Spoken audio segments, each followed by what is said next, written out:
सुना हम गिफ्ट लेके बस आगे नहीं, बस थोड़ा घर बने आगे नहीं। अरे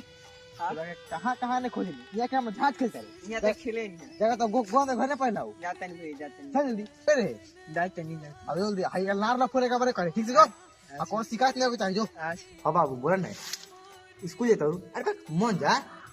थाना में तो हमें दिक्कत हो जाए कितना थाना में दिक्कत मन जा स्कूल ठीक जो ले जा आज भी ठंडा ही रही थे ठंडा है हम झाट करी सब गली स्कूल पढ़े तू के मुंह तक जल्दी पहुंच ठंडा है जाई थे हां सुना अरे हाँ आज तेरा बर्थडे ना हम याद है ना कि तेरा बर्थडे बा बोला तो का बर्थडे में का चाहिए सोना की अंगूठी और चांदी की पायल और बस तेरा कभी हुए थे हम अभी तेरा बर्थडे में सुना हम गिफ्ट लेके बस आगे नहीं बस थोड़ा घर बने आगे नहीं अरे तुझे क्या कहते रे यहाँ भैया माल से मिले आ रही हूँ तोरा फला पढ़े ना भेजने के मात मिले रे बर्थडे ले ताज मिले आ रही हूँ काची ना दिया अरे बेटी तो हमने माल रे हम में क्या घर पे देगा नहीं